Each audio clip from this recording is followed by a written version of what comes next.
Welcome to தமிழரின் சுவை மசாலா. இன்றைக்கி சத்தான முருங்கைக்கீரை குழம்பு செய்வது எப்படின்னு பார்ப்போம். வேர்க்கடலையும் கடலையும் வறுத்து எடுத்து வச்சுப்போம். அடுத்தது பூண்டு, இஞ்சி, அரைமூடி தேங்காய் எடுத்துப்போம். அப்புறம் நம்மளோட தமிழரின் சுவை மசாலா.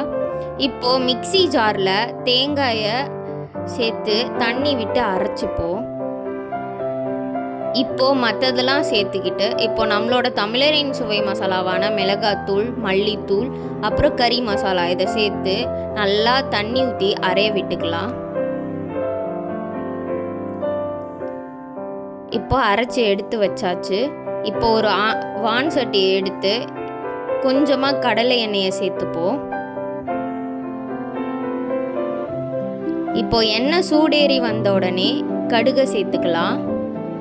இப்போ ஒரு வெங்காயம், ஒரு கொத்து கருவேப்பிலை, அப்புறமா 3 தக்காளி எடுத்திருக்கோம்.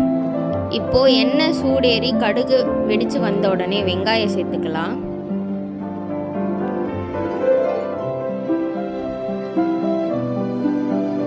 இப்போ அதை கிளறி விட்டுட்டு கருவேப்பிலையை சேர்த்துப்போம்.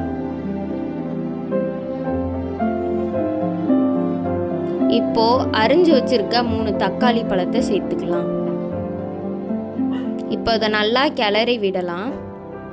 இப்போது தக்காளி வேகிறதுக்காக உப்பு, இப்போ கல்லுப்பு சேர்த்துட்டு நல்லா கிளறி விட்டுக்கலாம். இப்போ தக்காளி வேகிறதுக்காக பிளேட் வச்சு மூடிக்கலாம். மறுபடியும் எடுத்துட்டு இப்போ நல்லா கிளறி விட்டுக்கலாம்.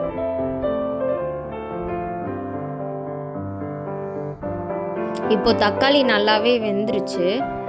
இந்த டைமில் நாம் அரைச்சி வச்சுருக்க சாந்தை கொஞ்சம் தண்ணி சேர்த்து நல்லா மிக்ஸ் பண்ணிவிட்டு அதை வான் சட்டியில் சேர்த்துப்போம். இந்த டைமில் நாம் முருங்கைக்கீரையை நல்லா தண்ணியில் அலசி எடுத்து வச்சுக்கலாம். இப்போது நம்மளோட அந்த சாந்து நல்லா கொதிச்சு வருது. இந்த டைமில் நாம் முருங்கைக்கீரையை சேர்த்துப்போம்.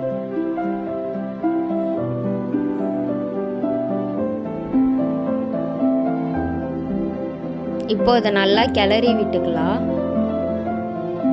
இது நல்லா கொதி வந்த உடனே நம்மளோட முருங்கைக்கீரை குழம்பு ரெடி.